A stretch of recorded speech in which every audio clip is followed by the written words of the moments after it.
I wonder what is going to be the priorities this time around, especially 2.3. Remember, 69 last month had an incredible showing on a Kaisa pick. Maybe we get to see him on that very scary late game carry champion. But of course, we see GK now banning out the Senna. Not gonna put that into the equation. Lee Sin, of course, gonna be an understandable ban. Again, it's such an a strong early game pickup. It's paired with so many strong early game top laners as well, just like the Renekton. And well, we did see a jungler and a support ban. Now we are going to be having a mid lane / ADC ban. We will not be seeing Corki into game number 1. I was about to say Gragas could be open, but no, they still banned that out. Yeah, for 2.3a, I mean, Corki has been nerfed just a little bit more on the cooldowns of the Valkyrie and the safetiness of Corki, but it's still pretty scary with the AoEs, with the rockets going in, especially now Ziggs off the table. Seraphine. It has been a while since we've seen Seraphine. Well, not exactly, but we might expect an Olaf coming in for GK, though. Possibly. I mean, they could pick that up. Also, yes, guys, you are seeing 2 Senna ban stats because GK was late for their call time, so they will not be having the full 3 bans. So going back into the draft, we have Shinjo and Nami being picked up. You already had the jungler for disengage, and now you have Nami as an engager, of course, with the tidal wave. I was actually surprised about the Seraphine first pick because I was expecting either a Galio or a Camille, but both champions went over to cut. Yeah, they really want to prioritize this. Usually when we see a Nami pick as well, you'd expect maybe a Lucian going to follow suit because Lucian with a Nami is such a scary pair, but they're going to pair it up with the Ashe. Remember, Ashe has been recently buffed with the crystalline arrow being, easily controlled. But to top this, GK roster, not roster, but composition will be a Riven. And I'm assuming that's going to be a top side, as we did maybe see a few jungle Rivens here and there, but Xin Zhao would most likely go to the jungle. And for Cut, though, they are going over to the Venn diagram combo, which is the Galio and the Camille. And to pair that up with an Assassin and a self-peel Zaya as their AD carry. So this is going to be very exciting indeed. I'm very excited as well. And of course, without further ado, let's jump straight into game number 1. See who will be able to get that first W. Again, this GK versus Geekay Esports. And now we have our eyes set on this Riven, which will most likely be the Baron lane. Shinja will be there at the jungle side. I actually want to talk a bit more about this Akali pick, which in the PPGL Icon series anyway, we don't see much Akali being open, but finally seeing her in the hands of Risk, Akali can pretty much just penetrate the back lines and most likely reach Firax, which of course is the main damage dealer for GK. Yeah, that's the thing. They do have the Galio on their side. They do have the Braum on their side. So most of the biggest threats on the Akali is allied with Risk over here on this pick. So no fear. The only thing that Risk has to watch out for is if he's on a shroud, hidden in the shroud rather, Hazet can easily stun him with that big AoE as a Riven. So I think that's one of the only things that Risk should watch out for in this matchup.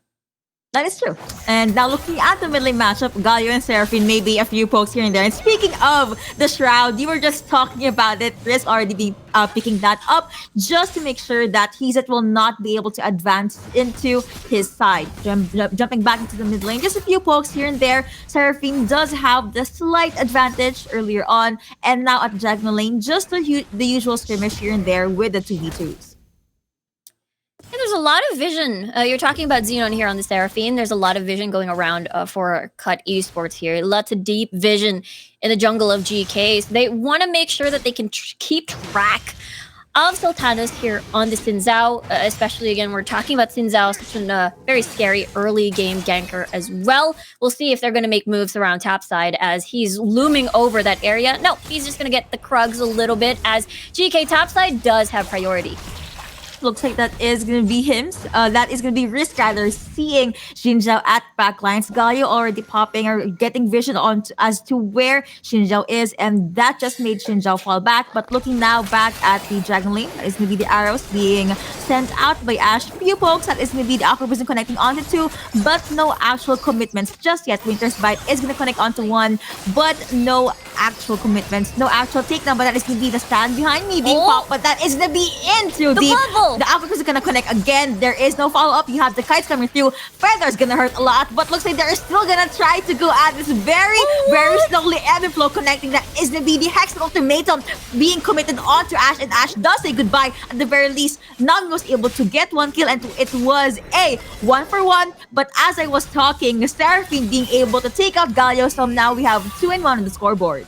Yeah, I think that's first blood in favor of GK there as we get to see them getting that gold lead, plus that extra gold as well. Just as you mentioned, Yuko, they were able to eliminate with that gank from Sultanos in the mid lane, considering that they had information that, you know, the Camille was already lingering around the bottom portion of that area.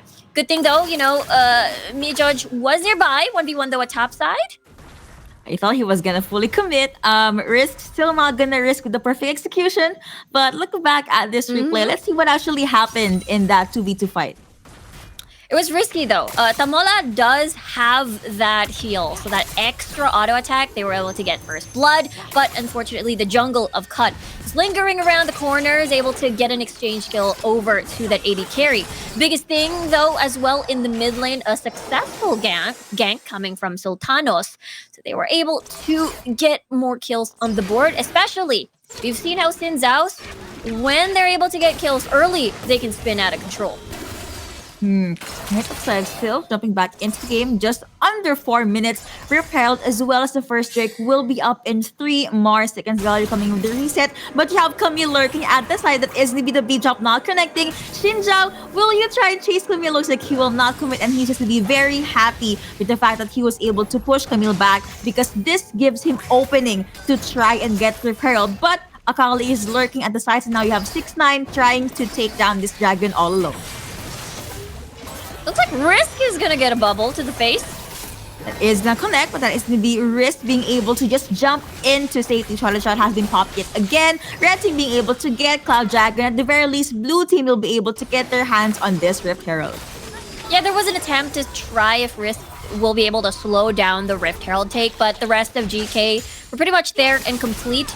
And Cut, it is going to be an exchange. A dragon for a Rift Herald. A little bit worried there topside with Risk and Hazet doing a little bit of 1v1. Still though, Risk must be careful. He is he's facing a Hazet with an Ignite, so especially when you take the junglers into account as well, as Sultanos was able to get that early kill. Looking at the items, we've got Black Cleaver already completed for Hazet. Curious to see where Sultanos is going to focus this Rift Herald on. Which part of the map do they want to open up first? Camille also has the Triforce available, so that's just gonna give her more damage in, and maybe we'll be seeing more of her at the Baron lane, or maybe even a Dragon lane. So things going through the map. And I actually want to jump back to what you said earlier. Risk always does these risky plays. Like, he always pushes the limit. I'm not sure if he will get taken down or will he get the kill, but I guess that's just his play style. But looking back, that is the Alpha Prison connecting as well as the Ebb and Flow. But in the mid part of the map, Galio still gets percent down by this Seraphine. Yeah, but topside too. They were able to get to a dive onto Hazet there. A 1v2 situation. Risk is able to live, not even needing a flash over there. So that is a win for Cut if they're able to get First Blood Tower. But of course, they are up against a Rift Herald Unleashed in the mid lane. And GK will get First Blood, maybe a second charge over the second tier too. Let's see, that is with the taunt connecting. You have Beat Up one connecting as well. Now you have the Alpha Prison connecting onto the Tidal Wave. That is going to be a quick knock-up and slow for Galio, but they are not going to be able to get that kill. Now there is a forced jump out, flash out for Nami. At the very least, they were able to get the second outer tier. Glacierfish being popped in there. Knock-up after knock-up. CC's after CC, but here comes Camille with the hook shot, but she does get stunned. Now you have Nami being bursted down by this Saya. Now you have the blue team being forced to jump back. Now we have 3-4 on the scoreboard. That's a lot of value for GK on that Rift Herald. But the thing is, Cut was able to minimize, or rather get a bit of consolation prizes here and there. You know, 6ix9ine was able to get, 2 kills over that skirmish. And they were able to punish the overstay that GK has done. Let's take a look at that again. Again, value of the Rift Herald. And good job coming from the Braum to slow down the retreat of GK, to buy some time for the Camille to arrive. And, 6ix9ine coming from the side as well. So, they ran out, GK pretty much ran out of resources for that disengage, and therefore was Cut in the middle of retreat. Overall, that was just Cut having or winning the Vision game because look at the wards they had in that side. That's a lot. That's 4 red wards. So they pretty much lit up that side of the map. But jumping back, now you have Seraphine and Riven to hold their ground at the mid lane. 6ix9ine will be alone at the Baron lane side. Is to be these. Okay, tactical shield connecting, slows coming through, but there is no actual commitment just yet. Now you have DK just being very, very quiet and trying to play this one out conservatively, trying to turtle the game out. But now you have Camille just focusing on the buff. Seraphine's encore is available, but I believe they're just saving that for a latter part into the game. Next dragon is going to be up in 20 seconds. So I believe both teams are just getting ready for a possible dragon fight. Yeah, for GK is actually on a time limit here because Cut Esports, when it comes to the 5v5s, they are clearly more comfortable in those scenarios. For GK, there's a lot of squishy targets on their side, and the disengage and as well as the heavy engage, especially up against melee with the Galio and the Braum, may serve to be a huge problem in the team fights later on. But we'll see though. GK already first on the board here with the Dragon Star, but 69 quite far away from all the fight. Vijay connecting onto one. Now you have the Unbreakable coming through. Taunt is going to connect onto one. Here comes now. He's going to jump in. That's going to be the Anchor connecting onto one. He does get charmed. He gets knocked up. That is going to be the support saying goodbye. Now they have a 4v5. Akali. Could he jump in? Shuriken Flip is going to connect onto one. You have the Honey for Dim popped as well. Sustained heals coming through for the Seraphine. Looks like this could possibly be a non-contested Mountain Drake. Yeah, it's a 4v5 situation. They lost one of their frontliners, Timus. And now what's the consolation prize? Crystalline Arrow will not be able to connect, but it's just there for the threat to scare away Cut from taking down another tower from the mid lane. I was ready to yell if ever the enchanted crystal arrow will connect, but apparently it didn't. So I just said, okay, I'm gonna calm down. Maybe in the latter part of the game, we'll see something like that happen. Maybe. But yeah, maybe. Now 5 points are coming through for Risk. Both teams basically are just possibly on the hunt. Red side could try and take down Riven or Ashe if they want to. They know that there's no more encore for the side of GK, so they can just re-engage whenever they want. Baron is going to be up in 5 seconds, and if you're going to look at the Baron area, Cut Esports, one step ahead. They already have 2 wards placed.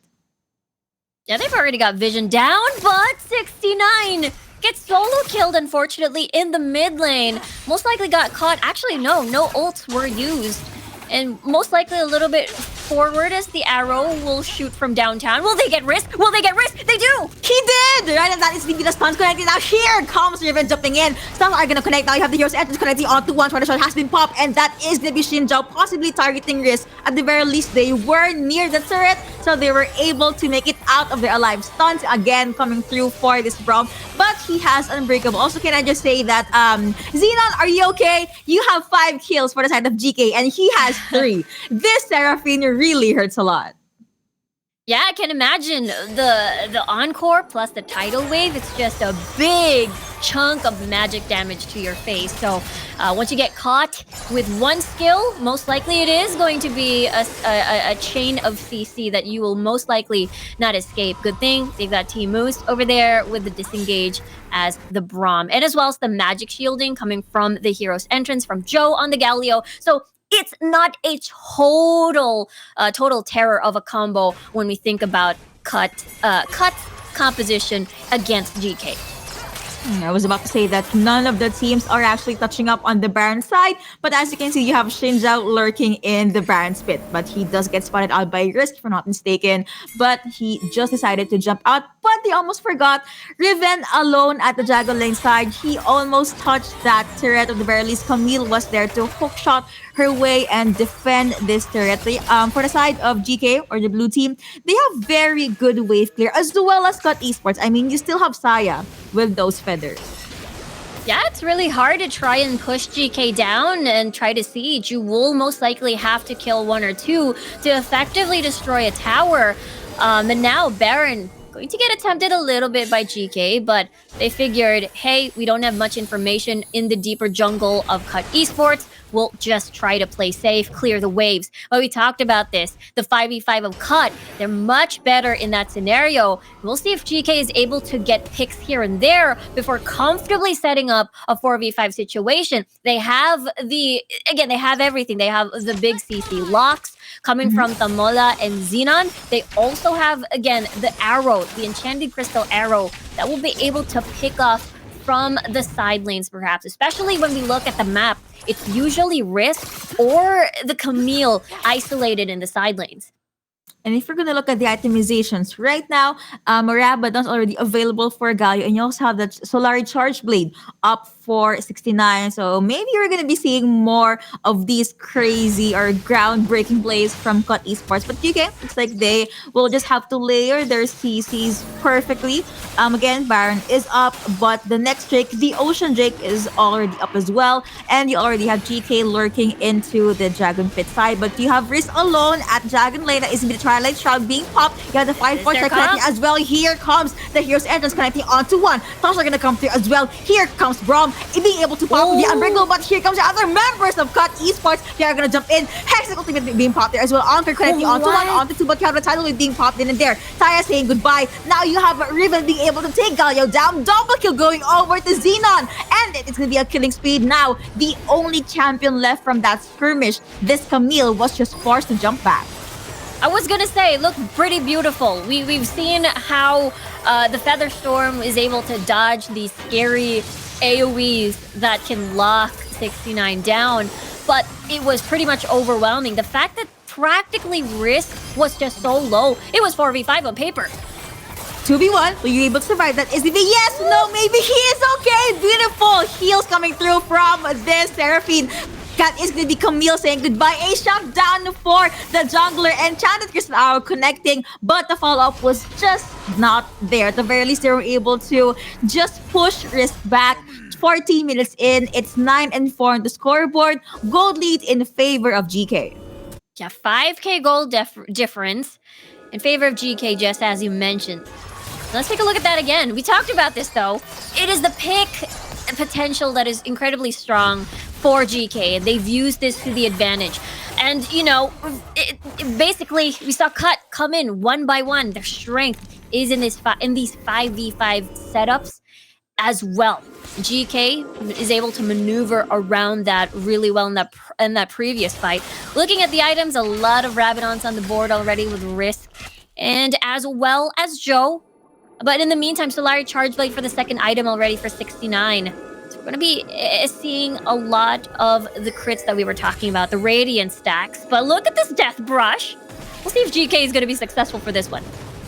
I do not know why, but I'm holding my breath. But okay, no one actually went through. So GK is just forced to show their location. Now they're going to focus on getting Baron. Remember, Akali from Cut Esports is alone on the Dragon Lane side. So it is Teleport. a 4-5 situation, but unless we teleports coming through, they are come together. That is to be a Glacial Fisher connecting onto one, on the two Shuriken Flip connecting onto one as well, but no further commitments. Enchanted Crystal Arrow not gonna connect onto anything, but you have the heals coming through for Cut Esports. Sustain is definitely right there. You have the stuns connecting, Heroes Entrance in, Rampage going over to Seraphine, and now this is gonna be Cut Esports forced to jump back. Saya saying goodbye, Bishop connecting onto two. The damage from Seraphine is just too much for them to bear. Remember, Ashe is safe for the backline. Protobell coming through from Galio, and he was able to jump his way into safety, but overall that was a 3-0 in favor of GK. That was a commendable team fight juggle, because what they did was they baited out a lot of important ults. The Camille, Misha's not gonna have a pretty time here. Hexic Ultimatum will be able to win that 2v1. She is still a-okay, but that is to be the arrow connecting. Camille being able to flash out. It was a good try, but at the end of the day, that is going to be the Baron going over to the men in blue. I was going to say, I said this before though, 5v5 in favor of Cut Esports. But the thing is, they blew so many important ults that, you know, GK was able to bait them out, reset the fight. You know, these are ults that unfortunately did not work out in Cut Esports' favor. And the moment that GK saw that the two important ults are gone, okay, it's go time. This is our fight. We can just kite them. We're seeing a lot of melees on the board. This is going to be a lot of slows from Furax there on this Ashe. It just works so perfectly. Their chase potential as well is humongous. We've seen that in that previous replay.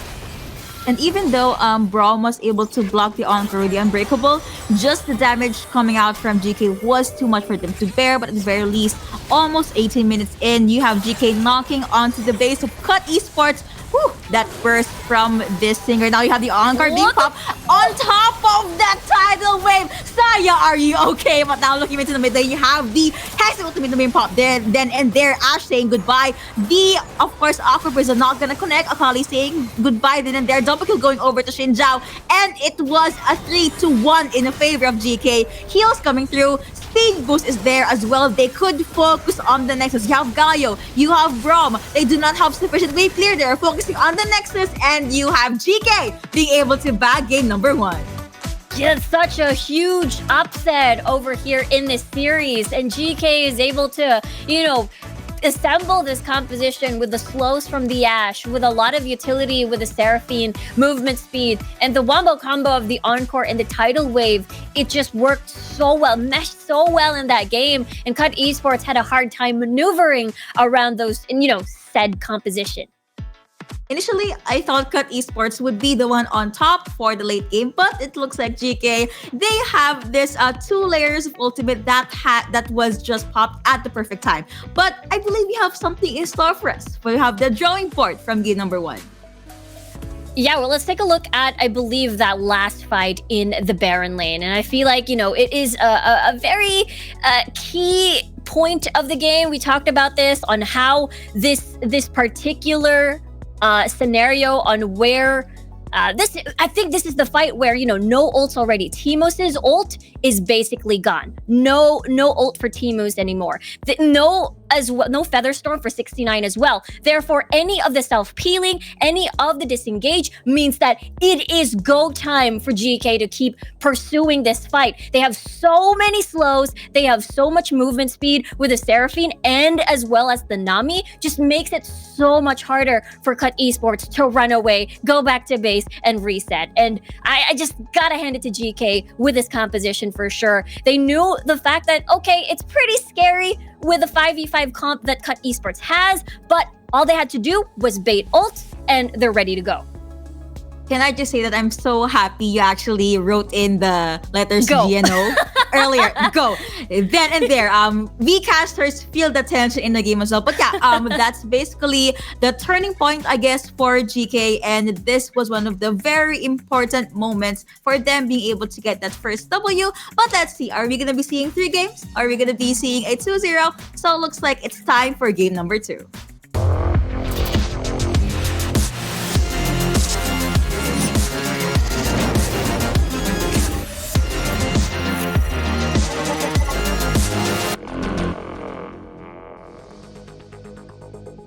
Really looking forward to seeing what kind of adjustments will Cut Esports do, given that they're now down in 1 game. Riku, what do you think could be their adjustment before they hop into game number 2?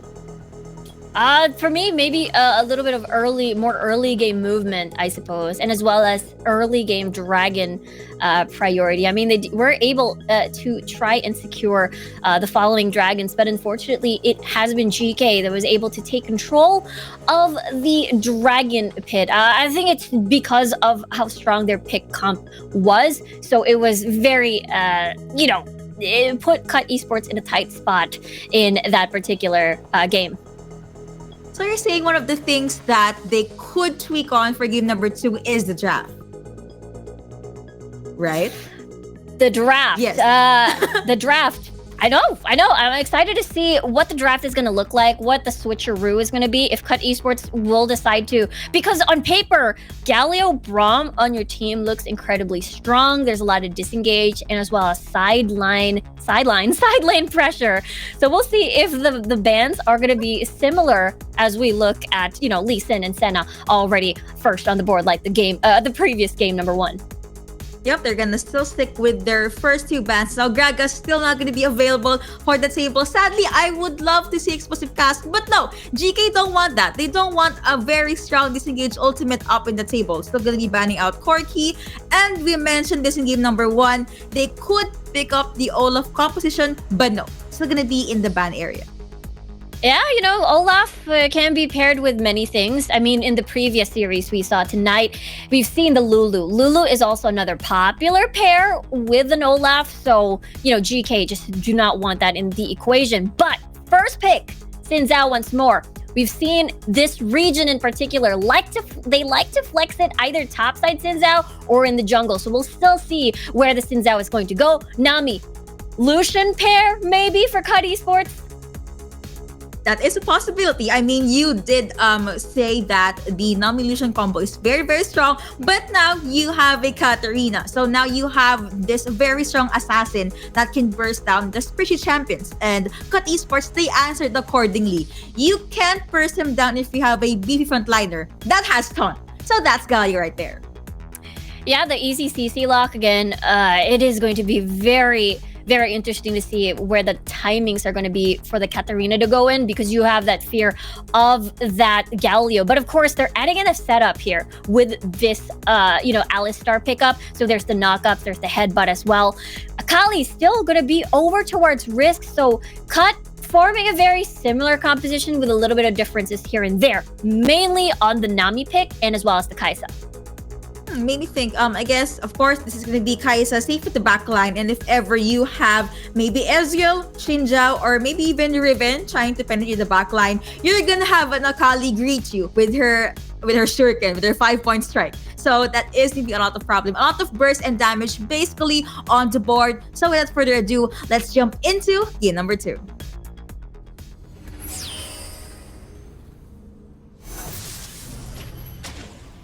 Let's see though, will we be seeing a game number 3, or will GK be able to close the series out with a 2-0? Will we be seeing a lot of 2-0 today? I don't know. I kind of want to see Geekay Esports try and turn things to their favor, but you have a 3 champion unit here at the mid lane. Let's see if they'll be able to just stop Katarina from snowballing. One of the things that you can do to stop Katarina from going crazy is CC her to the ground. You have Hero's Entrance, you have the Hextech Ultimatum, you also have the Tidal Wave. So let's see, will Xenon be able to move around comfortably?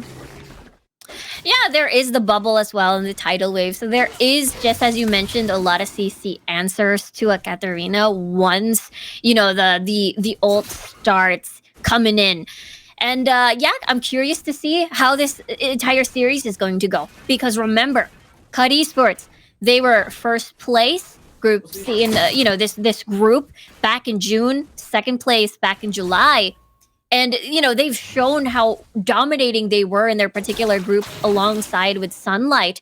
But we saw how GK has been slowly climbing in, 4th place from June, and then 3rd place last month. So August seems like a climb for this team, and they're looking pretty strong. No other way but up, as I like to call it. So let's see who will be able to climb up. And looking back into the game though, I mean, you have Katarina just making sure Galio will be kept at bay. But looking at the Dragon Lane side, the Kaisa and Nami is able to push back the Ezreal and the Alistar duo. As you showing Krishik if connecting onto one. Taunt could come through. Now you have the slows coming through from this team, but let's see the knockup after knockup. That is going to be the first one going over to Akali. Let's see if they'll be able to get another kill. Shinjao saying goodbye, but Xenon still going to be very much safe. Sadly, Shuriken Flip did not connect, so it looks like Risk will not commit. Yeah, Geekay Esports 3-man over here has a very strong level 3 spike. Sultanos on a Xin Zhao, also very good level 3 spike. But for Xenon, not a lot to give at this point of the game. So Cut is able to capitalize on their spikes, and they went on ahead. Meanwhile, for the bottom side, as we see the replay and as well as the little camera over there, looks like the gank, or rather the 2v2, will not continue as the bottom lane of GK is able to back away. I actually thought they were gonna commit, but I guess they said, it's too early. Let's just try to play this one out safely. But looking back here at the Baron lane, Perfect Execution is available. Let's see if Risk will actually take the risk. That is going to be the 5-point strike connecting. He has his Assassin Mark beam proc. Now he was able to jump out. That is going to be a try and a successful assassination coming through for this Akali. Will he commit? 5-point strike. Shinjao just decided to jump back, and he also saw that Camille was in the area. Risk be crazy over here on the 1v2s. I mean, there is a possibility for it to be a potential, second kill for Risk. But again, didn't want to go overboard, especially, he didn't have any summoner spells to work with. Let's take a look at that again. We talked about this, the Shroud, easy AoE stun from Hazet, but it didn't matter as Risk was able to basically dodge most of everything that Sultanas wanted to dish out. He's able to escape. Again, Akali, a very, very slippery champion, especially given to a very, talented player such as Risk. He seems to really love this Akali. I mean, as game number 2, he still has his hands on this champion. Jumping back into the mid lane, just the usual love taps here and there. But now Xenon's gonna go in with the recall. Try to shout has been popped in again. Camille nowhere near the area. So if ever Hasty could try and go with the 1v1s, instead he is just gonna focus on clearing out the wave. Looking back here, down at the bottom lane, the Ocean Drake is now up. Rift Herald is up as well. That is the headbutt connecting. Let's see if there's gonna be a follow through. Now you have Camille saying hi, saying hello. You have Ezreal jumping in. He has the mystic shot, but Shinjo gets bursted down. He was forced to just use the Essence Flux just so he can jump back into safety. Now you have Geekay Esports focusing onto the Ocean Drake. The Aquabusin is not gonna connect, but let's see if they're gonna let this dragon go, or will they still go with the full ultimate stuns coming through. Now you have Riven there at the front line. Let's see Alistar saying goodbye. That is gonna be the Twisted Barrage connecting onto one. Galio saying goodbye. Here comes Katarina focusing onto this target, and Nami saying goodbye. It was a 3-1 in favor of GK. And they were able to buy some time for Sultanas to come in and join the fight. And now he's able to cancel out the Camille's port back. Looks like he's safe for now. Look at that discipline. Oh no, looks like he's not going to be safe for Risk. Just going in. The killing spree going over to Akali. And whew, the damage on this assassin is definitely felt. I mean, absolutely cannot blame Sultanas there. I mean, the Camille was basically all alone, wanted to port back. But here comes round 2 over this Ocean Drake here for Geekay Esports. They are going to be able to secure this, no problem. But at what cost? Actually, they have been winning because Risk is able to get early kills now. Already 3-0-0. We'll see if Cut will decide to just get First Blood Tower. So even though GK is able to get this Rift Herald, they won't get First Blood Tower for the team. And we'll see what they decide to open up. Either they want to equalize the map, go over bot side, or open the map for Hazet at top side as well instead. Looks like they could summon the Rift Herald here at the Baron lane side, but as you can see, Geekay Esports already taking down the second turret. Now you have Riven coming in with the recall, could try and defend the turret, but I think it's going to be a tad bit too late. At the very least, GK, they are going to try and go with the trade. Still going to be the trade with Geekay Esports winning the biggest pie on the pizza. No, the pie. As they get 2 towers down at bot side and 1 charge only for this Rift Herald, as Risk is way over there already defending the following charges. Let's take a look at the fight over at the Ocean Drake earlier, as again, this was a 4v5 situation. GK had a lot of pokes actually, and I really want to commend Xenon here. He waited for the perfect timing to go in where everybody was pretty much low after Firax's pokes from the Ezreal, and it's basically cleanup. He's able to get a double kill off of this. Now, we won't get to see the replay, the cancel of Sultanas's, or rather of the Camille's port back, but it is still a problem. They still have Risk being one of the huge problems on the Geekay Esports side. They do. And I guess this is just a signal for Ezreal and Katarina to try and go in with the farm. You have the IK Rain connecting onto one that is in the jump and they flash in. But oh no, that did not actually merit to anything. So now Geekay Esports, they know heal and flash down already for Alistar. Yeah, GK wanted a setup for Xenon on, the pulverize all the knockups in the world, the CC, to help, again, set up Xenon on the Katarina, but unfortunately it didn't work out. Yes, flash lost, so this Alistar is going to be very vulnerable on the next fight. We'll have to see now what the plan is in mind as we take a look at the itemization. Rabadon's already completed for Risk, Triforce already for the Camille, but more mana fully stacked. to fight. Tidal Wave being popped in there. Now you have the Hexing Ultimatum as well as the Trisha Barrage being popped in there. Katarina the first one to actually get taken down. Now Ezreal saying goodbye as well. You have Nami safe with the backlines. You have a tactical sweep being used by this Camille, focusing that is going to be the Tidal Wave connecting onto 2. And now Cut Esports very much happy with taking down not just the Katarina, but as well as the ADC. They could try and get Baron Lane turret, and now they're just gonna place wards all around to just light up their map. I'm smelling a game 3 over here. Cut. You know, their conditions, look at them. Risk and Camille are getting a lot of kills already on the board. And let's take a look at that again. So it was an arcane shift forward. So an arcane shift forward means you're very, very much vulnerable to anything that comes your way. And that is exactly what we just saw. Another fight in the mid lane.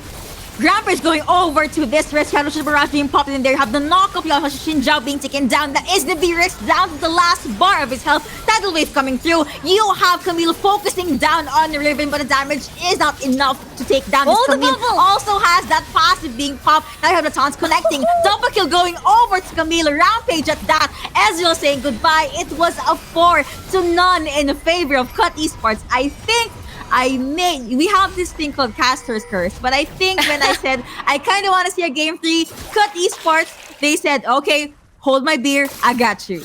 Yeah, game 3 could be incoming. Let's take a look at this replay again, because I want to point out something very, very interesting. But anyway, Trisha Barrage coming from downtown. That means Forax is not present in this fight. Teemos being alive with the tidal wave means that Cut can still chase. Okay, the replay wouldn't show that part where I wanted to point out, but it was the bubble. You know how people, the instinct, either you want to go towards the honey fruit? That's the aim. Teemos did it so well, and Forax was unable to escape because, again, you're magnetized by the honey fruit. You just want to get some heals there. You want to get that sustain, but now you have the Baron already up. Cut Esports pushing themselves at the mid lane. Not sure if they're gonna pick a fight or go straight to the Baron, but Galio as well as Camille is searching or lurking at the sides. Risk is gonna make his way down into the bottom lane to clear the wave again. Make sure that they have this very healthy number of minions pushing into towards the lower half part of the map for side of GK. Again, Baron is up. Kai'Sa looking at the sides. Ultimates are available for both teams. So let's see. They could pick a fight at the mid lane or maybe near the Baron. It is Cut Esports' control now. They have 2 dragons. Now they're trying to build more territory. They're trying to lay down a lot of these deep vision to see if they can, catch someone off guard. Especially Risk has been, doing this pressure at the side lanes. We'll have to see, though, another fight.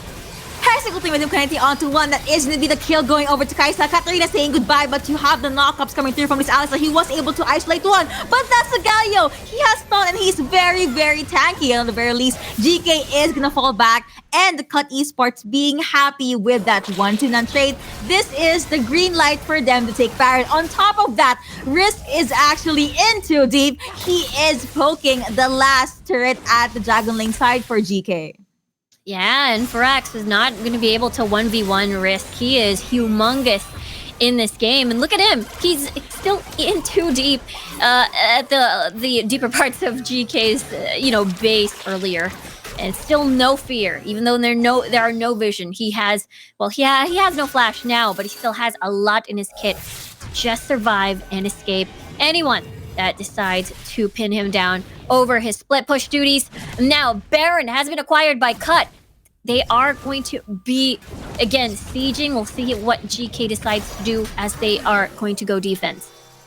4-12 on the scoreboard in favor of Cut Esports. Gold lead, 10k gold lead in favor of the red team as well. Question mark penguin. I love those moments when they just pop a sticker and okay, looks like someone's confident. But yeah, still slowly applying pressure at the mid lane. You have Risk isolated again, but you have Camille focusing on Alistar, and he does get taken down. And wave coming through. Now this is the signal for Cut Esports to fully commit. Trisha Barrage is gonna hurt a lot, but no one still got taken down. Now you have Xin Zhao trying to maybe go up against this Akali, but they left the mid lane vulnerable, which is the reason why Cut Esports will be able to clean out the outer tiers at the mid lane.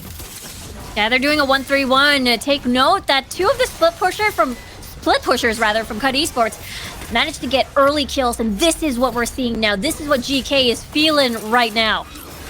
The tactical speed from Camille already hurts a lot, and now they are slowly clearing out all of the turrets. You also have the minions there. They're focusing onto the Nexus, but GK, will they try to pick a fight? They are taking their time. Cushion Barrage is going to be used then again, but no actual fights. I guess Cut Esports, they still respect this Katarina. They still know Death Lotus is up, and one mistake could cost them the game, so they're going to back away and maybe get the Mountain Drake. This is a humongous gold lead from Cut Esports right now, and full control over this game number 2. They're going to get the third dragon of the game, and that's 3 already for them. GK, no choice but to defend their base. All 3 gates are basically open, and Cut, they're aiming for that game number 3 in this series. They really want to push their limit here, push the series to a game number 3. Risk again is gonna commit onto the isolated assassin that he is. Will he be able to survive this one though? Alistar trying to set his eyes on the prize, but Risk is gonna be a-okay. Galio still stuck there at the base. Pink's coming through. Looks like they want to go with a surprise fight, but no teleport actually coming through for Cut Esports. Camille is gonna focus on clearing out the wave at the top part of the map. They are waiting for an opening. Tidal Wave is gonna connect onto 2. There is no follow-up just yet. We have the kites jumping in. You have the initiate coming through for this Alistar. Will they be able to get this? Big dominating going over to Camille. You have the heroes entrance connecting onto 1. Now you have the taunts coming through. Katarina saying goodbye. Now let's be Cut Esports being able to get the kills and eventually get the game to win and push this to a game number 3. Yeah, gotta love, Group C with their close games. We're talking about last month, it pushed to a game number 5 as well in their finale. And now GK, they were able to win game number 1. We'll see now who takes this first win, especially, in the very first day of the Origin series for August.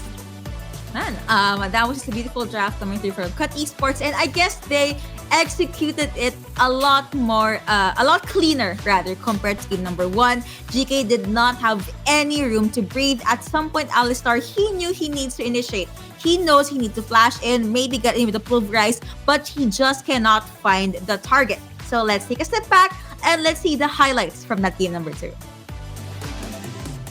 I think the biggest problem that GK had to face is the level 3 power spike as we take a look at what just happened in the early stages of the game. First off, Risk was able to get that early first blood, and as well as this 1v2. It was amazing. Risk was able to maneuver around, go to the shroud, and then just burst down Haze it and is able to escape. So no exchange skills whatsoever. Risk was able to get away with these skills, and he was able to balloon up into such a huge monster to the point that GK had no answer for Risk.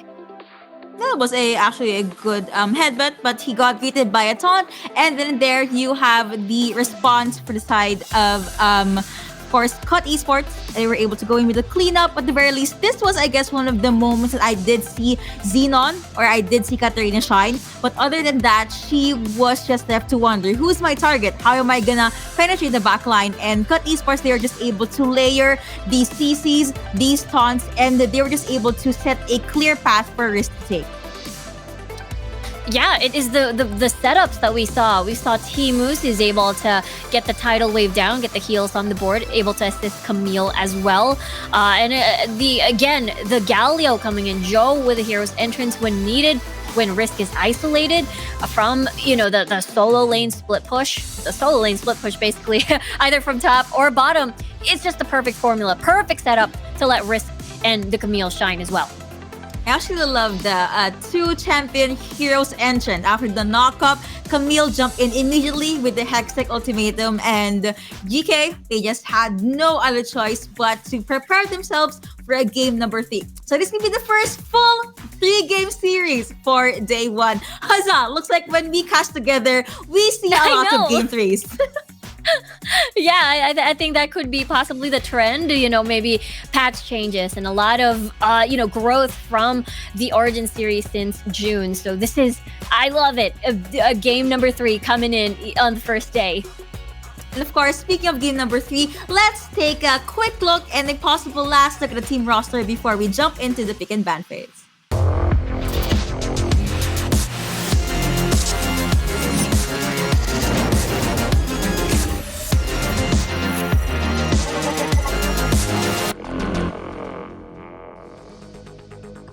Who will dare to be wild in the Rift? Again, this is Cut Esports and GK. Last game for series number 2. Let's see what kind of draft will they have or will they show for us. So again, we have been seeing a very good Akali plays for Risk, a lot of good engages for the side of Cut Esports. But GK, let's not count them out just yet. Once they get the lead, they just snowball up onto the late game. Yeah, I feel like either get the Akali, ban the Akali, or get the Galio for yourself. I feel like there's a lot of value, when you want to play around or against and take away any of the strengths that Akali can use to flourish, like what we saw in game number 2. So maybe we get to see a difference in bans this time around. Let's see. We did see a Seraphine ban in game number 2, so that's something they could still hold on to. Xenon, even though he had an amazing start for Seraphine, he kind of struggled in the Katarina. So we could be seeing a new mid laner for this player. Maybe a Twisted Fate, Fizz, Fiora. A lot is still in the table. Yeah, Twisted Fate. I think it could possibly be a very interesting selection, especially, Destiny. When Risk hides in the Twilight Shroud, you're gonna get revealed basically as well. So perhaps we get to see a Twisted Fate, maybe Twisted Fate versus Galio, maybe when the Ziggs is unleashed. We'll have to see. Still gonna be a Senna ban. They really don't want this champion with the global ultimate for the heals. And Cut Esports, they do not want this monk in the Rift. So finally, we're gonna be seeing a Camille ban. I was actually wondering why we're not seeing Camille bans. We won't be seeing any heist ultimatums now in game number 3. There is a chance Gragas could be open. No, Olaf could be open. Olaf is open. Actually, it was GK who did ban out the Olaf earlier. So Seraphine is open. Seraphine Olaf is a very common combo, just because again, Seraphine allows the whole team to join you in the fight once Ragnarok is initiated by the Olaf. But GK will decide to opt for, okay, we're gonna hit the Xin Zhao. Maybe we flex it at topside just for that mystery, or maybe put it on the jungle and see how it's gonna go. And just as I said, Seraphine and Olaf, we talked about this, is a very common pair, and usually the pair that propels the entire fight. And now you have the Lulu being picked up by GK. I was about to say that with Gragas banned, the next best thing, I guess, for a disengage is the Xin Zhao ultimate. So maybe that's the reason why GK would prioritize this champion. Now, they took the Seraphine. Now GK said, we will take your Akali.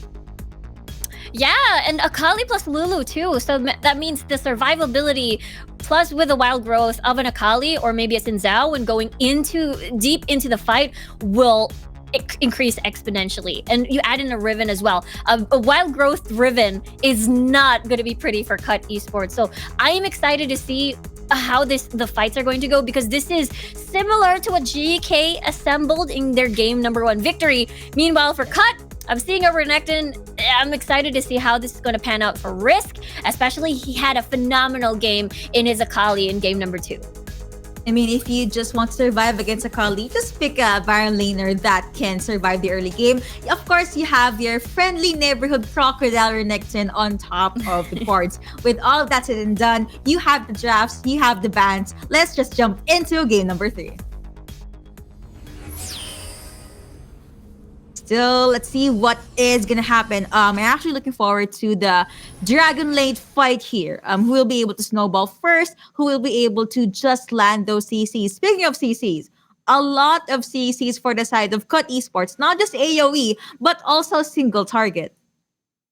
Yeah, from the Leona as well, and from the Renekton, there is a lot of CC on the board that is able to lock GK down, considering that, GK, they do have some form of disengage with the wild growth.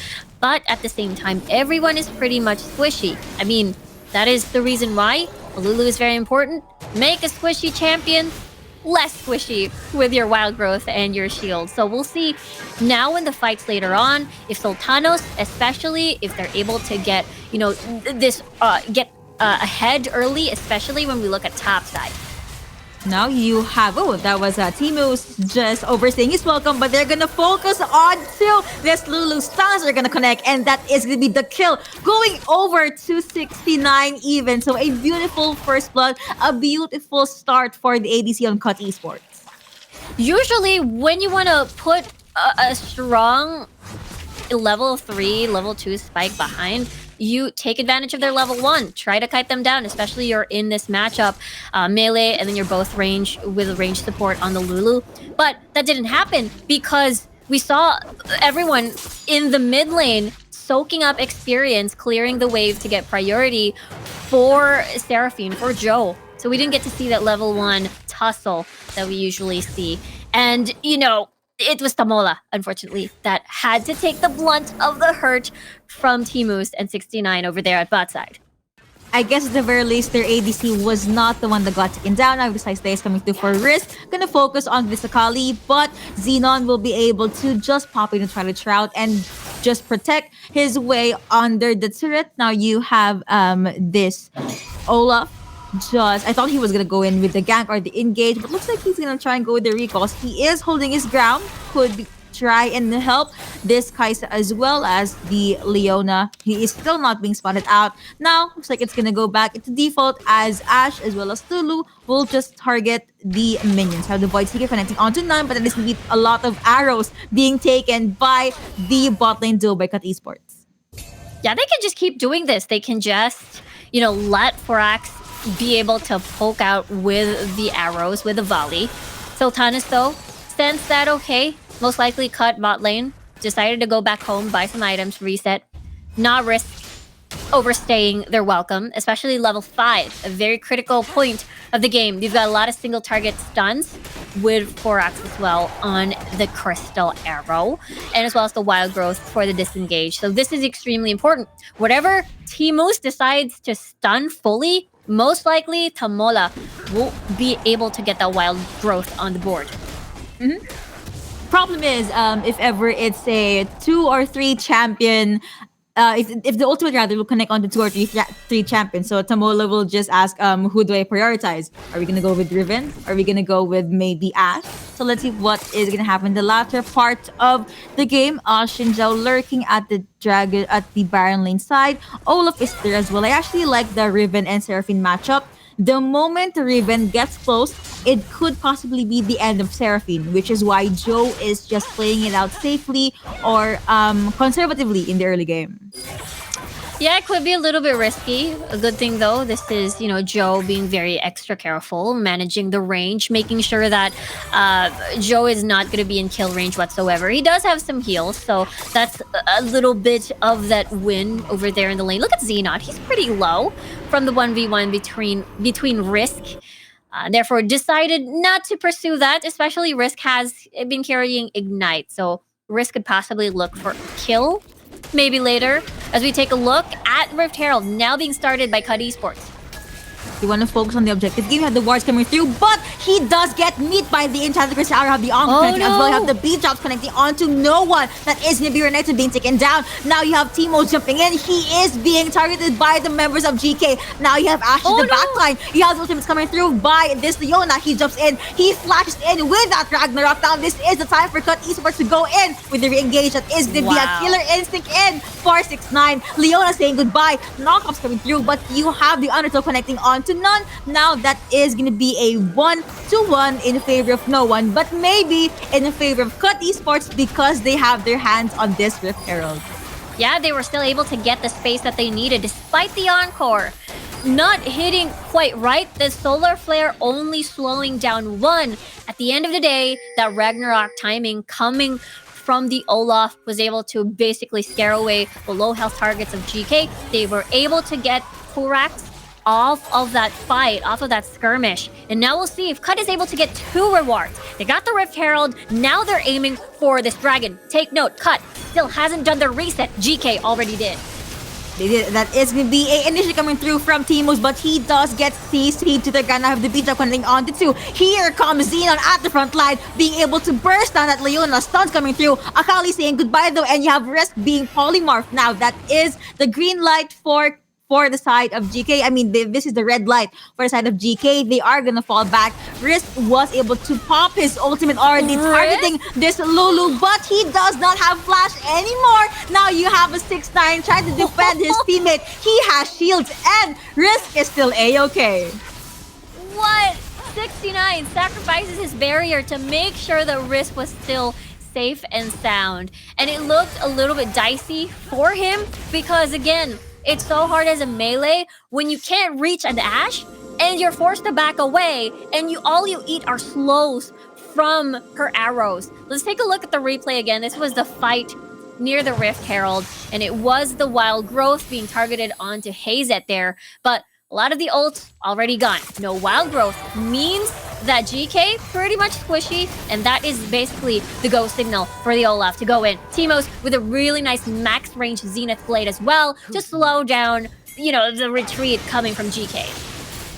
They definitely waited for that, and now you have GK targeting this dragon. Could be non-contested, but at the very least, Cut Esports, Risk rather, is alone at the Baron lane side. Now you have Akali making his way into the Baron lane as well. That could be a 1v1 actually. That is going to be Risk being targeted by Xenon. Now you have the perfect execution being popped in there. And he was able to burst down your next, and Xenon being able to win that 1v1. And he could even take the turret. Yeah, he definitely wasn't prepared for that. I mean, in bot lane. Looking at the bot lane though, here comes the possible revenge kill, but Timos, a lot of slows coming through, but he is A-okay. He was able to survive that one. GK will just fall back. Seraphine as well as Olaf alone here at the mid lane, already being able to summon Rift Herald to at least try and even things out. Enchanted Piercer Arrow gonna connect onto one, but here comes Timos. You have the beat up connecting, and also the Encore connecting onto one. Now you have this Xin Zhao in the middle of everything. Wild Growth has been committed onto the jungler. That is going to be Olaf focusing onto Lulu. He is going to overcommit. Riven being able to get that kill. Now you still have the Rift Herald up and running into the mid lane. Yeah, everybody had different targets there, and it resulted into the scattered 1v1s that we saw in that fight. And, unfortunately, Joe had to eat a crystal arrow to the face and had to basically eat all the damage coming from Sultanos earlier, but at the end we got to see the Olaf be able to secure another kill as well. So I think on paper it is pretty much even. I think the biggest question is how they can contain Xenos here, because he is able to solo kill Risk here with no worries, no problems whatsoever. And imagine if the Wild Growth was pretty much focused every time by Tamola on this huge Akali. Xenon had already pretty much picked up this Rabadon, so I feel like this could be a potential threat that Cut Esports has to take into account.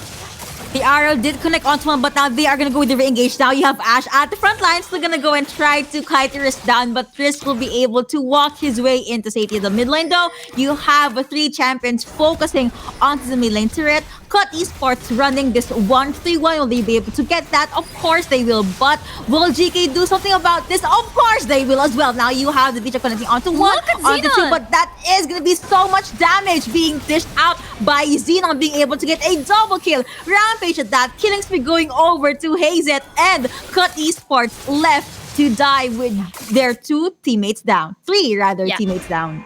Oh boy, again, Xenon going to be a huge problem for Cut Esports here. GK is going to have free reign for the next, 5 seconds on the clock. They won't risk it and push for the second tier as the rest of the members of Cut are basically up, alive, and well. There is still one tower left, which is on the bottom portion of the map, but it is now almost a 10-minute mark. It means Baron is now going to be spawning soon. And we'll see as GK already pinning the dragon portion of the area. And the biggest question is, by then, if they decide to pursue the dragon as well in a 5v5 scenario, will they be able to deal with Xenon there? They have the stuns from Timus. They have a lot of these AoEs coming from Joe. And the biggest question is, will they be able to isolate and make sure to punish any sort of super aggressive plays coming from this Akali? I see that death rush, but Cut Esports no longer gonna commit to answer. Yes, they can actually deal with Xenon, but the problem here is once they commit all of these on-point CCs, these skills, the re-engage from GK will be very strong. So it's I'm not sure if it's a pick your poison kind of game for Cut Esports, but I guess they just have to target or at least ration rather their skills properly. Now you have Chris in the front line, also have GK lurking into the bush area, Jinzhao focusing onto the rear scuttler will still go into the hands of Akali, maybe Ash will be safe at the back lines. Voids here gonna connect onto the ADC. Ocean Drake is now up, and we could possibly see GK. I thought they were gonna go with the Dragon Dance, but GK made their way up into the Baron. They're gonna let the Ocean Drake go. Xenon gonna be a very hot target for Cut Esports. He is being boxed in. Will he still make it out of the ally that is maybe a yes? He was saved by the Twilight Shroud, but that means Baron is already being started by GK. Anchor gonna connect onto none actually. No follow-ups there as well. This could be a steal if they want to. Let's see if they'll be able to go to the answer. It's gonna be no. Blue team actually was able to secure that Baron Nashor. Now, after getting the objective, they could just fall back. But here comes Cut Esports. They want to get the kill. They want to go with the pick off. Leona saying goodbye. Ash being able to get that kill, but she actually risked her life then and there. She gets bursted down by this Olaf. Now you have Risk focusing onto Riven. Riven jumping out. You have the stuns connecting. Flash out as well. Would be enough. The answer is gonna be no, because I mean you have a scary crocodile right behind you. Voice not gonna connect. At the very least, he was able to get the honey fruit. There's so much cooldown. Look at Xenon there. He's gonna jump in. Whoa! Okay, wow, that is the burst coming through for Seraphine. Seraphine saying goodbye. It took me a second to digest what actually happened. That was a 5-point strike. And yeah. I don't know what happened. Bye, Joe, I guess. It was a very, very. I mean, Xenon is just killing it here on this Akali, and I really love the matchup that we're looking at, the Baron lane matchup that we have. Let's take a look at the Baron replay. Baron fight once more. Sultanos had that wild growth, but unfortunately, it's not enough. Again, an Olaf on Ragnarok is literally unstoppable, and they really had to deal with that. Double kill for him there. Hazet actually bought a lot of time. But Xenon actually gets another kill because the Olaf was pretty much all alone in the jungle of GK over there. And they had to deal with that 1v1. Again, no Ragnarok means that it's going to be susceptible to any sort of CC that can hold and pin him down. Speaking of pinning him down, you have Hazet just eating that beat drop, but he was still able to survive that one. So what happened there was you have the enchanted crystal are already being committed in the earlier parts of the game, and the first one to actually fall down was Olaf. So GK being able to juggle that 4v5, they rotated over to the mid lane to at least clear out the outer turrets. Now they could box Risk in. I mean, if you're gonna have 4 champions chasing after you, I'd pray to all of the gods that I know. Now Cut Esports, they could try to go with the engage. Ultimate is now up for Teemos, but just in time, GK said, nope, let's not overstay your welcome. Let's go with the recalls, get few more items in, and possibly pick a fight at the mid lane. Yeah, they were able to maximize this Baron buff. They took out the mid lane, and as well as got a bit of other kills here and there. Now let's take a look at the itemization now. Lich Bane completed already for Xenon over here. So he is definitely going to hurt even more. A lot of bursts coming in. And we've seen that before. And Cut pretty much has a very squishy-ish composition, maybe minus Teemos. But at the end of the day, he's able to wiggle around the Crystal Arrow. No! It will connect, and here comes Xenon. Risk, will you be able to survive that SDB? Yes, he was able to use literally all of his resources just to survive that one. Now he is going to be vulnerable should GK try to pick another fight. Baron is going to be up in 17 seconds, but now you have a 6-9 looking for the next possible target. Apparently, no one is near his area. Ragnarok still available for this Olaf, and it looks like Cut Esports now. They were the ones that were on the hunt, but now they're the ones playing it conservatively, and GK is now the one that wants that bloodshed. Yeah, they want some blood for sure. They've got a huge lead, especially to Xenon. I mean, it's not a huge lead on paper. It's just a 1k gold difference. But the kills are funneled onto such a scary player. in the hands of a scary champion, which is the Akali. Now we'll have to see how Cut is able to try defend from this attempted push from GK. The 1v1 though, we saw how that went. We saw how Xenon is not able to, or rather Risk is not able to deal with Xenon there on this Akali. So Cut must invest resources, but at the same time, GK has been, you know what? Okay, you're gonna focus on top side, gonna focus on Xenon. We'll focus our 4 men onto the opposite side of the map. And Cut has to take account of that possible maneuver from GK.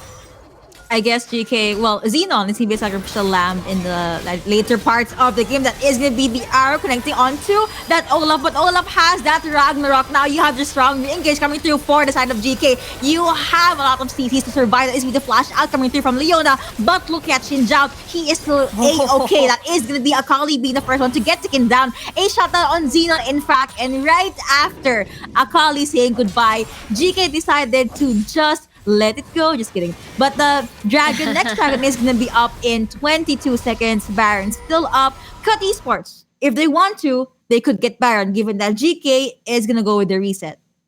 Yeah, it was Xenon. Unfortunately, looking at his items, does have that teleport, not as Zonia's hourglass on his boot enchant. So this is going to be a struggle when he wants to go in. So he exchanges, that split push over that team fight utility, and now Baron is started for Cut. Ultimate has been casted by this Ashe, and here comes GK. Will they be able to go to Christina? Is going to be a no, but they could still try to survive the team fight. That is going to be yes, no, maybe Ernest is the first one to actually get taken down. You have Seraphine in the back line. Will you be able to do anything? That is going to be a no. Leona saying goodbye as well. It was a 2-0 in favor of GK after getting those 2 kills. They are very much confident to get this Elder Drake. Yeah, this is going to be very juicy for GK, which they will gladly take, as that's going to be, whoa! Oh no! 69 falls in the hands of Xenon there. That's going to be a shutdown, I believe. And they get rewarded, the Elder Mountain Dragon as well. It's going to be very scary with the massive shields kicking in for the fights later on against Cut. If you can recall, in the previous fight, 6ix9ine was actually the one that took down Xenon. And I guess that's the reason why Xenon was so mad that he just had to kill 6ix9ine in the mid lane. But jumping back to the game, it is now the 18-minute mark. Kill advantage as well as the gold advantage going over to GK. And then I realized all of the dragon buffs is actually into the side of our blue team. Yeah, GK is able to secure everything. As we take a look at the replay over at the Baron fight, Sultanas was the one who got the wild growth. They were able to clean up Slade, putting, Risk back to base. And the unfortunate 1v1 as Xenon, again, versus the very squishy AD carry. I'm sure Xenon will have the time of his life. Look at him, too. He swapped the teleport enchant to this Zonia. So he will be more confident going in, even though Timos will be in the nearby area. He wouldn't be too scared too much about the stuns. Olaf popping with the Ragnarok the moment the arrow did connect. So I guess 1-to-1 trade for the ultimate, and still 4 third takedowns per team. You have Akali, you have Xenon alone though at the Baron lane side. Could be split pushing. Now you have 4 members near him, and GK will just focus on taking down the last outer turret for the Dragon lane side, and Risk trying to defend this last mid turret with his life. Again, no more arrows available for this Ashe. GK is now going to fall back. They do not want to overstay their welcome because they still have the on-card to worry about. And they don't want to risk it. They just want to try and play safe, get that reset. They have acquired more gold. The 6k gold difference now, and with GK in the lead. Seeing a death stance getting picked up by Sultano, so his survivability has increased even more, not only during his ult as well, not only during a wild growth on him as well, but with a death stance and Sterak's picked up, he's going to survive even more in the prolonged fights. So we take a look at more items. Staff of Flowing Water completed. Double QSS, actually, for the side of 69 as well. As Joe is more likely because, again, of the threat of the crystal arrow from far, far, far away here coming from Farak. So better safe than sorry. They want to make sure that they're going to be fine. Because if you get an arrow from far away, Xenon, you bet Xenon is going to be nearby and is going to finish you off. They will mostly commit the arrow into where Xenon is. And let's see if they're gonna start to do the initiate or at least try to pull the trigger. GK being very quiet near the push. Not sure if Cut Esports will be able to take a peek there. You have the undertow for Olaf, and now you have the Void Seeker connecting onto one. Vision and information given to Cut Esports, but looks like the buff is still gonna go over to their side. Baron is still up, no one going to that pit just yet. And Cut Esports, they still have quite a minion wave to manage. Yeah, they've mid lane slowly creeping up towards that area. It's very difficult because, Cut does have a lot of deep vision in their own jungle to make sure that GK is not able to secure any of these sneaky kills. But I guess this is the opportunity. Their composition is very strong as 5. Nope. Uh-oh. Okay. Nope. Okay, that was a good try for Xin Zhao, but Cut Esports, they're being very careful at this point. Now Xenon is looking for the next possible target. Under 2 has been popped by Olaf in there. Risk try to see if someone is hiding at the bush. And while GK is trying to push him back, I thought they were gonna commit with the Baron, but you still have a fresh wave of minions pushing into the Dragon Lane side of GK. Cut Esports will be very much happy to see another turret falling down. They're gonna go with some of the recalls here and there. And GK, well, Ashe at least, is gonna hold his ground into the mid lane. They decided not to risk it too much because just as you mentioned, there are minion waves slowly creeping with, the 3 cannon minions just destroying the second tier tower. And this makes GK a little bit uncomfy, I suppose, and they decided to just clear that out. Again, a swap onto Unspells. There's a teleport now on Xenon. That is the 3rd time of the enchant picked up because, he is going to be initiating that split push. And we've seen the flanking vision. Look at the wards being placed deep into the jungle of Cut. So they're hoping that they can set up an entrance for Xenon to come in straight from the backline. If ever they're gonna go with the fight, it's gonna be a 4v4. But you know what? You have 4 champions making their way into the Baron lane. Now you have Risk forced to flash out, also using his ultimate just to make sure that he has that extra armor, that extra sustainability for the gang coming in from GK. And while there was a lot of skirmish at the Baron lane side, you actually have Xenon split pushing, focusing on the target. You have the teleport being bought by Risk as well. They are gonna try and enter the Baron's pit. Now you have Risk in the slice and dice, and they're gonna go with the steal. Also the teleport coming through for the side of GK, but blue team was still able to get the Baron. Now you have the Wild Growth being committed onto Xin Zhao, killing spree going over to Ashe, and that is gonna be another kill for Akali. Olaf and Seraphine saying goodbye. Ours will connect on the 6-9, but he was able to QSS his way out of there. And that is it. That is what big death timers on Cut Esports' side. We get to see GK just marching down with the Baron buff as well towards the base of Cut. They are just gonna focus on the Nexus. 6-9, not sure if he will be able to defend that one, but we have a wave of Baron buff minions, and that is gonna be GK being able to win the series 2-1. What a series that we've just witnessed for day number 1. It was very back and forth series-wise. It seemed like it could have gone to either Cut or to GK, but they were able to come up on top. It was the tale of the Akali picks this time around in this series. Looks like the win rate for Akali is pretty good for day number 1. Also, I cannot stress this enough. The enchanted crystal arrows being thrown out or sent out by Ashe, it was the perfect initiate. It's global. So wherever you are, there is a possible threat that an arrow is gonna go or gonna jump right at you. And the fact that you have Akali, you have Xenon that could just jump in the Shuriken Strike, a lot of damage for the side of Cut Esports, and it was just too much for them to bear. Yeah, it was definitely too much to handle. They're forced to pick up instead of. I didn't get to see if there were twin shadows just to counter at Xenon. They were forced to pick up QSSs instead on their kit because of that threat of the crystal arrow. So it was such a huge pick for the side of GK. Yep. And yeah, if we know that you guys enjoyed that game 3, that last game, so let's take a look into the highlights.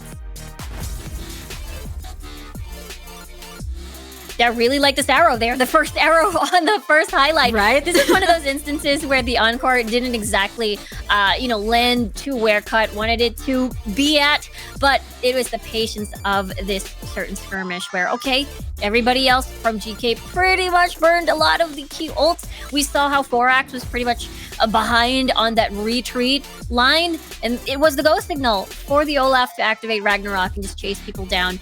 But unfortunately, this wasn't enough. It was the arrow, and then the follow-up coming from Xenon and the rest of the squad coming from GK was such a huge threat to the point that, we mentioned this before, buying that QSS was just such a very, it was the go-to for sure because of that threat. Yep, they just had to adjust accordingly. On top of that, a lot of vision given for the side of GK just because of the hawk shot that's gonna come through for this Ashe. And yeah, this is a moment that Riven will be able to get few kills in their pockets. This was the moment that GK definitely shined. They were able to just lock in Cut Esports. They could not move. Akali having the time of her life, and even though 6ix9ine was right there, he had no choice but to just go back into the base with barely enough of his life left. But yeah, what a back and forth series. Surprisingly though, it's gonna be the win going over to GK. Even though Cut Esports was able to push game 3, they were just not able to close out the series. Yeah, Group C is starting to look like such an intense and close group, and very excited to see how the days are going to look like, especially, Cut. Of course, they want to be top again, considering that their record back in the June Origin series was they were the champions, and then they're second place the previous month. So for GK, they are definitely slowly climbing up there. Definitely. But that has been series number 2. Do not fret, we still have a series number 3. But before we jump into the series, we're gonna jump into a very short break. We have been your casters. I'm Yuko, and I'm Miss Riku, and we will see you later.